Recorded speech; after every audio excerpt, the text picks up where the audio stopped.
प्रश्न 15। नरेश राजा के संबंध में मैकियावेली के विचारों की विवेचना कीजिए। Discuss Machiavelli's views regarding the king.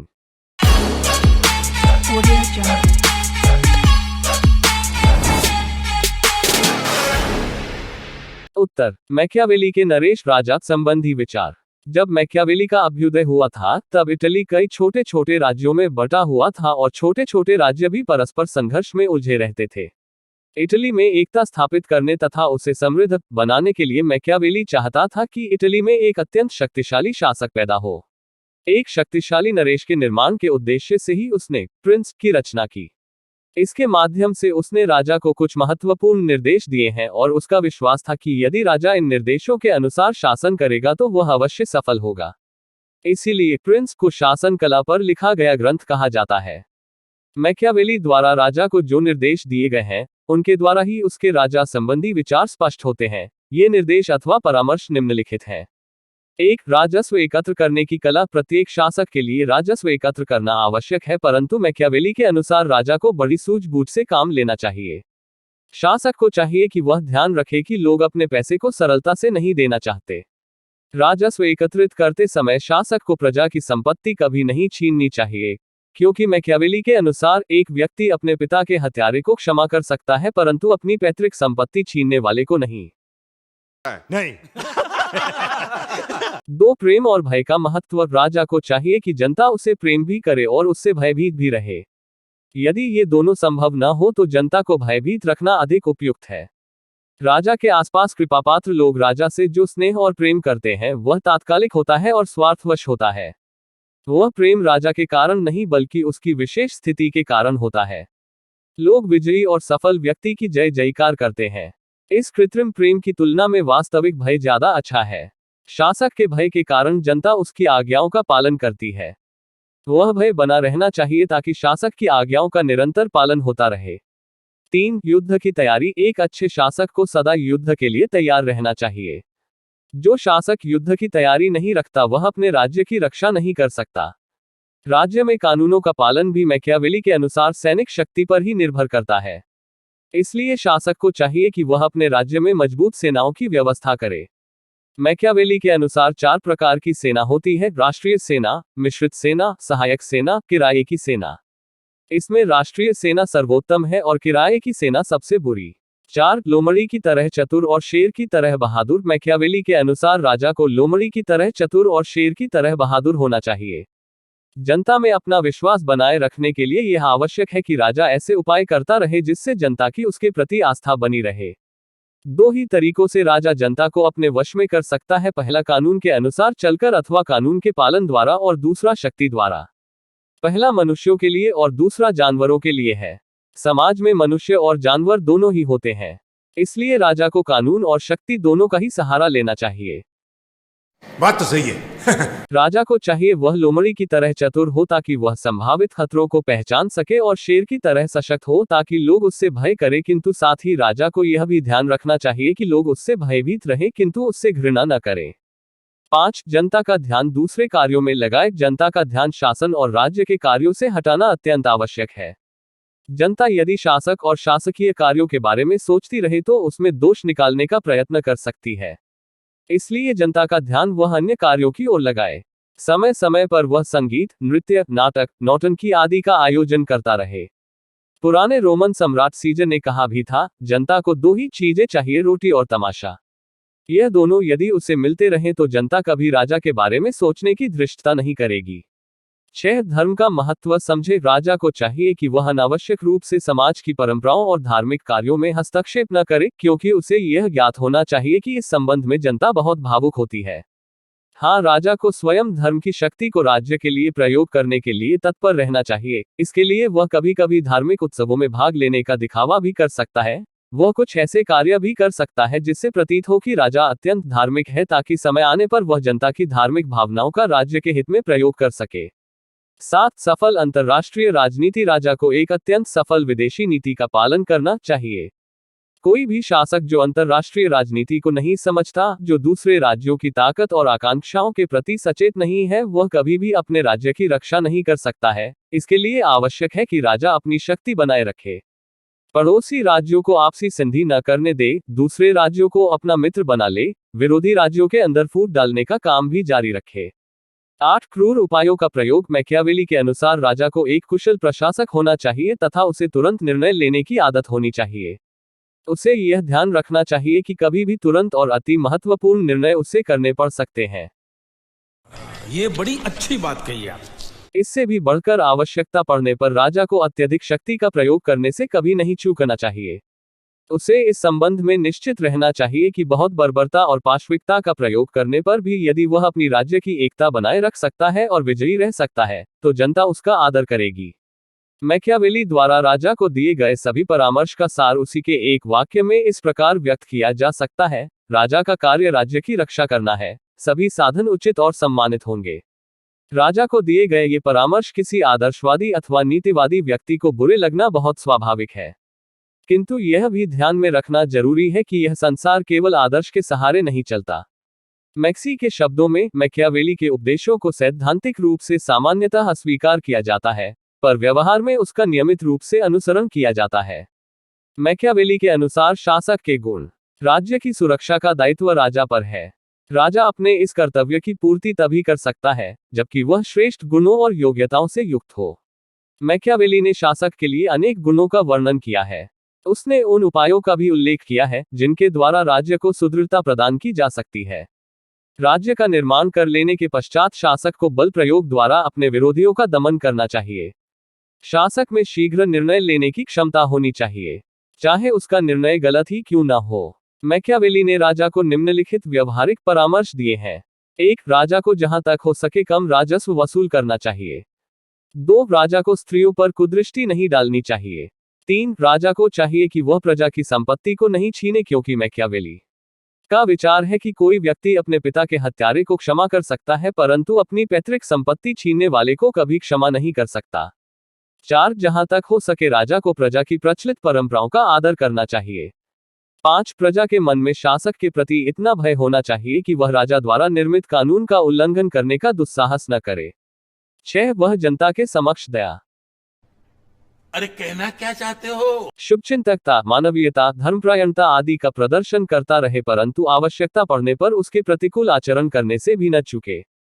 7. शासक को प्रशासनिक मामलों में गोपनीयता बरतनी चाहिए। उसे अपने परामर्शदाताओं से परामर्श तो लेना चाहिए परंतु उसका अंधानुकरण नहीं करना चाहिए। उसे अपने विवेक का प्रयोग करना चाहिए। 8. राजा में शेर तथा लोमड़ी दोनों के गुणों का मिश्रण होना चाहिए। उसे लोमड़ी की तरह चतुर तथा शेर के समान वीर होना चाहिए ताकि वह अपने विरुद्ध फैलाए जाने वाले जालों को तुरंत पहचान ले और अपने विरोधियों पर तुरंत नियंत्रण स्थापित कर ले। 9. शासक को चापलूसी से सदैव बचना चाहिए। उसे हर किसी पर विश्वास नहीं कर लेना चाहिए। चापलूसों से बचने के लिए उसे लोगों में मन में विश्वास बैठाना चाहिए कि सत्य बात कहना किसी व्यक्ति को विपत्ति में नहीं डालता। 10. शासक में अपने शत्रुओं तथा मित्रों में अंतर करने की क्षमता होनी चाहिए। शत्रुओं को पहचान कर तुरंत उसका दमन करना चाहिए। 11. दंड देने जैसे अप्रिय कार्य राजा को स्वयं नहीं करना चाहिए क्योंकि इसमें राजा को अपयश प्राप्त होता है। ऐसे कार्य सदैव अपने अफसरों से कराए जाने चाहिए। 12. राजा को पुरस्कार तथा उपाधि वितरण जैसे कार्य स्वयं करने चाहिए क्योंकि इससे नरेश की प्रतिष्ठा तथा लोकप्रियता में वृद्धि होती है। 13. देश की समृद्धि के लिए राजा को वाणिज्य और व्यवसाय की उन्नति में रुचि लेना चाहिए परंतु स्वयं इस चक्कर में नहीं पड़ना चाहिए। 14. अंतर्राष्ट्रीय क्षेत्र में राजा को शक्ति संतुलन बनाए रखने का प्रयास करना चाहिए। 15. राजा को चाहिए कि वह यदा कदा धार्मिक कार्यों में भाग लेता रहे अथवा भाग लेने का ढोंग करता रहे क्योंकि धर्म एक सामाजिक दुर्बलता है जिसका बुद्धिमानी से शक्ति के रूप में प्रयोग किया जाना चाहिए। यदि मैकियावेली की कल्पना का शासक उपर्युक्त क्षमताओं से युक्त हो तो निस्संदेह वह एक सफल शासक हो सकता है। क्या बात है सर, क्या बात है सर, क्या बात, ये बात है, अरे सर क्या बात है। प्रश्न 16. रूसो के सामाजिक समझौता सिद्धांत का वर्णन कीजिए। Describe the ideas of Rousseau's social contrast. उत्तर. रूसो ने प्राकृतिक अवस्था के मनुष्य को सज्जन वंचारी अथवा भला असंभव जीव कहा है। उसका कहना है कि प्राकृतिक अवस्था में जो सुख शांति थी वह संपत्ति रूपी सर्प के कारण समाप्त हो गई। ऐसी स्थिति उत्पन्न हो गई कि यदि मनुष्य अपने रहन सहन के तरीकों में परिवर्तन नहीं करता है तो वह नष्ट हो जाएगा। डेनिंग ने असमानता से उत्पन्न होने वाली नई स्थिति को स्पष्ट करते हुए लिखा है कि स्वतंत्रता और समानता जो प्राकृतिक अवस्था की मुख्य विशेषताएं हैं, अदृश्य हो जाती हैं। रूसो ने कहा है कि इस नई स्थिति में उत्पन्न नई समस्या के हल के लिए ही सामाजिक समझौता हुआ, नागरिक समाज या राज्य की स्थापना हुई। हॉब्स और लॉक के समान ही रूसो ने भी अपने ग्रंथ सामाजिक अनुबंध सोशल कॉन्ट्रैक्ट में सामाजिक समझौता सिद्धांत का विस्तृत उल्लेख किया है, जो इस प्रकार है। मानव स्वभाव के संबंध में रूसो की विचारधारा का अध्ययन उन 2 निबंधों के आधार पर किया जा सकता है जो उसने डिजाइन की अकादमी के लिए लिखे थे। इस संबंध में उसकी विचारधारा हॉब्स और लॉक दोनों से ही नितांत भिन्न है। हॉब्स मानव स्वभाव को क्रूर, हिंसक होता तो मानव जाति 2 पीढ़ियों से अधिक नहीं चल सकती थी और वर्तमान समय में हमें हमारे बंधु बांधवों की मृत्यु पर शोक के बजाय हर्ष होना चाहिए। दूसरी ओर लॉक ने मानव स्वभाव को सभी सद्गुणों से पूर्ण और नैतिक माना है। लेकिन रूसो का मत है कि प्राकृतिक अवस्था के व्यक्तियों का जीवन बुद्धि द्वारा चालित न होकर भावनाओं द्वारा चालित था और ये भाव मुख्यतया 2 थे। प्रथम, आत्मरक्षा तथा सुख की प्रवृत्ति और द्वितीय, दया। अपनी इस धारणा के आधार पर रूसो मानता है कि आदिम मनुष्य का स्वभाव लगभग पशु तुल्य, निष्पाप और स्वाभाविक रूप से निर्दोष था। वह नैतिकता के विचारों से रहित और सहज भावना से काम करने वाला बुद्धिहीन प्राणी था। उसी के शब्दों में वह एक आदर्श बर्बर, नोबल सेवज था। समझ रहे हो? प्राकृतिक अवस्था, रूसो द्वारा चित्रित प्राकृतिक अवस्था न तो हॉब्स के सदृश सभी का सभी के विरुद्ध युद्ध की थी और न ही लॉक की शांति व सदिच्छा की अवस्था जैसी थी। यह ऐसी दशा थी कि जिससे व्यक्ति पशु जैसा अकेला जीवन बिताता था। रूसो के मतानुसार प्राकृतिक अवस्था वर्तमान मनुष्य की सभ्य सामाजिक अवस्था से कहीं अधिक अच्छी थी।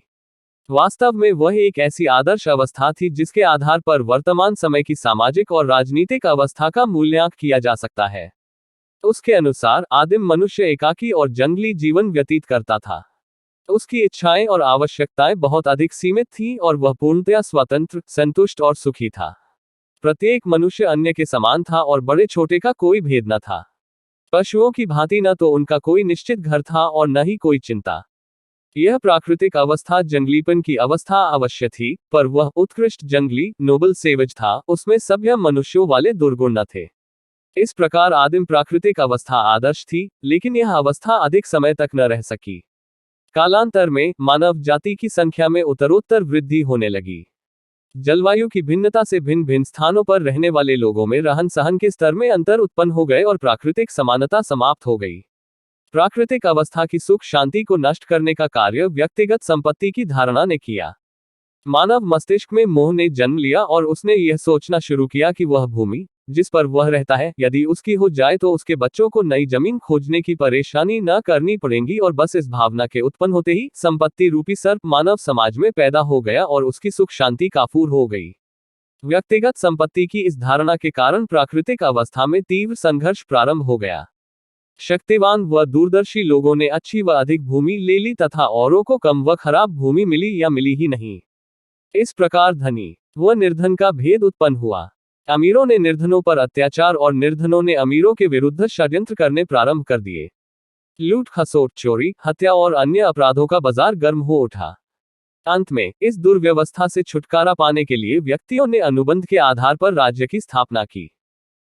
कितने तेजस्वी लोग हैं हमारे पास, कितने शानदार विचार रखते हैं जी। रूसो प्राकृतिक अवस्था की ऐतिहासिकता का दावा नहीं करता। वह कहता है कि संभवतः ऐसी अवस्था न कभी थी और न होगी। पर यदि हम वर्तमान सामाजिक अवस्था को समझना चाहते हैं तो हमें प्राकृतिक अवस्था की कल्पना करना आवश्यक है। अनुबंध या सामाजिक समझौता इस असहनीय स्थिति से छुटकारा प्राप्त करने के लिए सभी व्यक्ति एक स्थान पर एकत्रित हुए और उनके द्वारा अपने समस्त अधिकारों का समर्पण किया गया। किंतु अधिकारों का यह समर्पण किसी व्यक्ति विशेष के लिए नहीं, वरन मानव समाज के लिए किया गया है। समझौते के परिणामस्वरूप संपूर्ण समाज की एक सामान्य इच्छा उत्पन्न होती है और सभी व्यक्ति इस सामान्य इच्छा के अंतर्गत रहते हुए कार्य करते हैं। स्वयं रूसो के शब्दों में समझौते के अंतर्गत प्रत्येक अपने व्यक्तित्व और अपनी पूर्ण शक्ति को सामान्य प्रयोग के लिए सामान्य इच्छा के सर्वोच्च निर्देशन के अधीन समर्पित कर देता है तथा एक समूह के रूप में हम में से प्रत्येक व्यक्ति समूह के अविभाज्य अंग के रूप में अपने व्यक्तित्व तथा अपनी पूर्ण शक्ति को प्राप्त कर लेता है।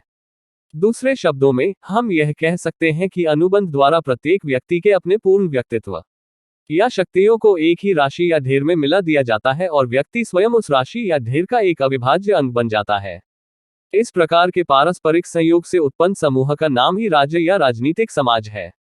सामाजिक समझौते की विशेषताएं। रूसो द्वारा प्रतिपादित संविदा को और अधिक स्पष्ट रूप में समझने के लिए आवश्यक है कि समझौते के परिणामस्वरूप निर्मित स्थिति की कल्पना का अध्ययन किया जाए। सामाजिक समझौते की निम्नलिखित विशेषताएं हैं। 1. समानता की स्थापना। आदिम अवस्था में मनुष्य सरल तथा सुखी थे, किंतु व्यक्तिगत संपत्ति एवं अधिकारों के कारण उनमें असमानता उत्पन्न होती है। समझौते के अंतर्गत प्रत्येक व्यक्ति अपने समस्त अधिकार समुदाय को सौंपकर अपना अस्तित्व शून्य बना लेता है। इस प्रकार समुदाय के सदस्यों में पुनः समानता आ जाती है। भाई साहब कुछ ज्यादा नहीं हो गया ये?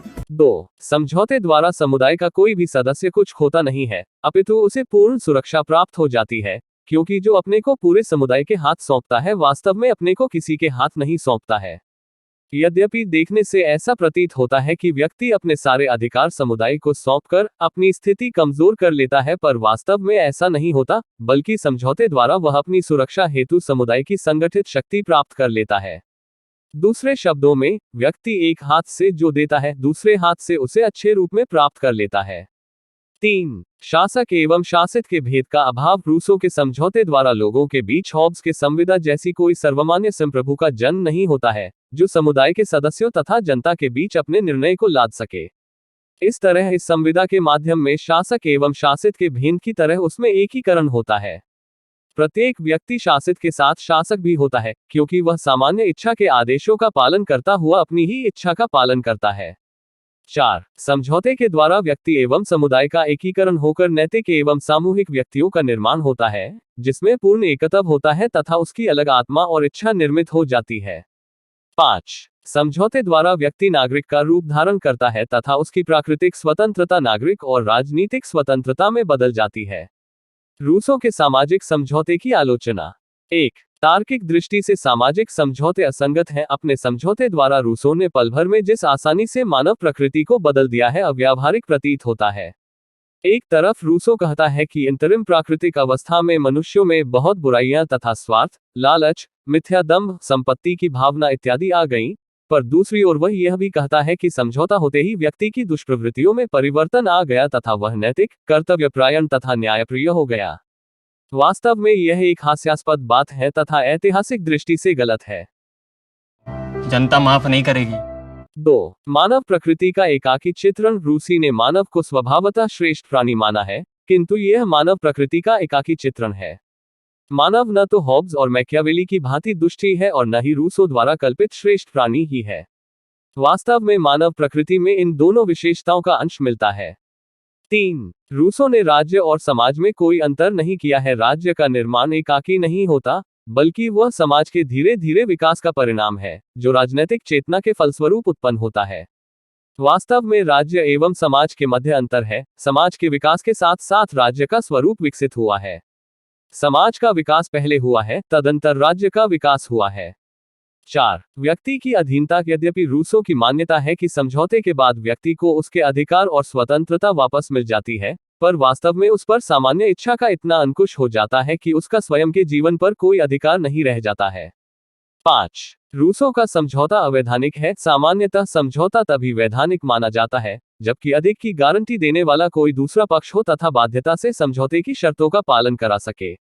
रूसो के समझौते को इसलिए अवैधानिक माना गया है कि इसमें राज्य समुदाय द्वारा व्यक्ति को सुरक्षा की गारंटी नहीं मिलती है तथा उसमें भौतिक शक्ति के दबाव के स्थान पर नैतिक शक्ति का ही दबाव है। रूसो पूर्व में कह चुके हैं कि समझौते करने से पूर्व नैतिकता विहीन अवस्था थी, अतः यह समझौता अवैधानिक है। ये चुप है। पता है, पढ़ाई की कीमत ज्यादातर वही माँ बाप समझते हैं जो खुद ज्यादा पढ़े लिखे नहीं होते, जिनको खुद का सिग्नेचर करना नहीं आता, कि वो समझते हैं कि पढ़ाई एक ऐसी चीज है जो हमारा बच्चा कर जाएगा, उसका समाज पागल नहीं बना पाएगा, उसको दबा नहीं पाएगा। फिर कमाने के तरीके तो हजारों हैं, लेकिन पढ़ाई एक ऐसी चीज है जो आपको समाज में एक स्थान दिलाती है, एक रेस्पेक्ट दिलाती है और आप अवेयर होते हैं समाज के बारे में।